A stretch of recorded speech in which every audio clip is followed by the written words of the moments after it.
Selamat sore Bu Marta dan teman-teman. Hari ini saya, Ewin, akan membahas tentang materi yaitu hidrolisis garam. Pertama, apa sih itu hidrolisis garam? Hidrolisis garam adalah reaksi antara ion dari garam dengan air yang menghasilkan larutan bersifat asam, basa, atau netral. Reaksi ini terjadi karena adanya sisa ion dari asam atau basa lemah yang bereaksi dengan air. Mau tahu contohnya?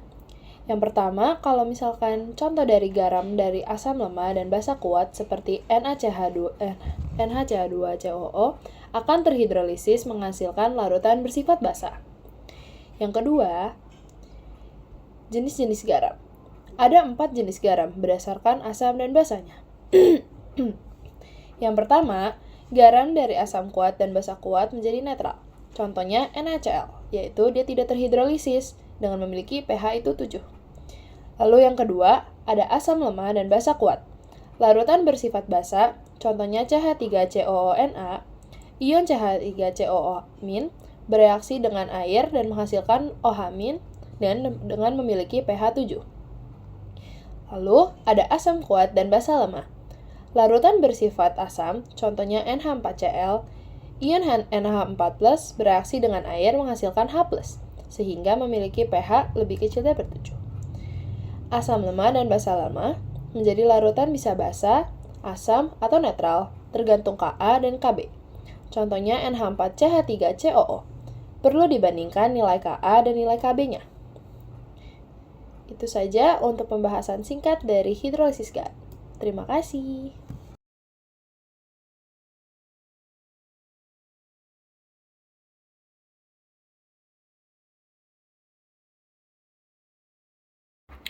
Oke, pada soal pertama, kita akan membahas tentang larutan garam berikut yang dapat memerahkan lakmus biru. Di antara lain ada A, KCl, B, AlNO3 3 kali, C, Na2CO3, D, MgSO, dan E, Ca3PO4 2 kali. Pada dasarnya, kita akan mengetahui dulu apa yang memerahkan lakmus biru, berarti itu merupakan dari larutan asam. Larutan asam yang terjadi antara asam kuat ditambah dengan basa lemah. Itu akan menjadi larutan asam.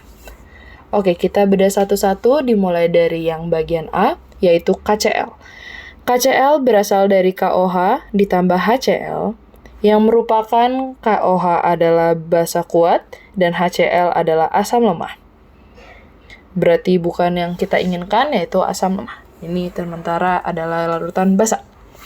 Lanjut ke yang B, AlNO3 3 kali berasal dari AlOH 3 kali ditambah HNO3. AlOH 3 kali merupakan basa lemah dan HNO3 merupakan asam kuat. Berarti kita sudah menemukan jawaban pada jawaban yang nomor 1, yaitu berarti B, AlNO3 3 kali. Kita akan lanjutkan ke soal yang kedua.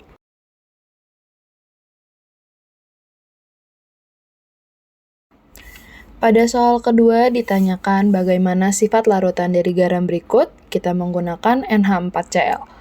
Dan kita akan mengidentifikasi apakah larutan ini bersifat asam, basa, atau netral.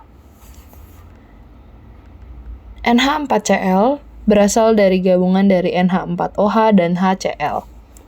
Setelah itu, HCl merupakan larutan asam kuat, sedangkan NH4OH merupakan larutan dari basa lemah.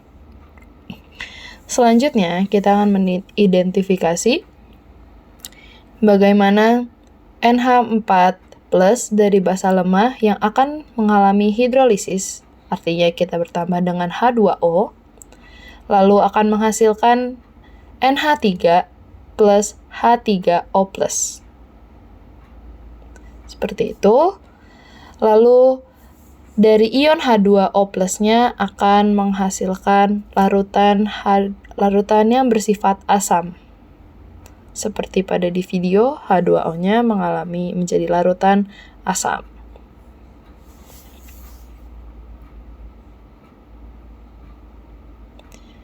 Sedangkan larutan yang satunya, yaitu HCl di plus H2O, itu karena dia berasal dari asam kuat, jadi tidak mengalami hidrolisis sama sekali.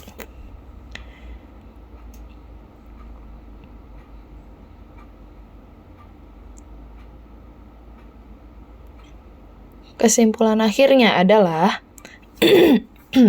larutan NH4Cl merupakan larutan yang bersifat asam. Itu saja untuk pembahasan dari nomor 2.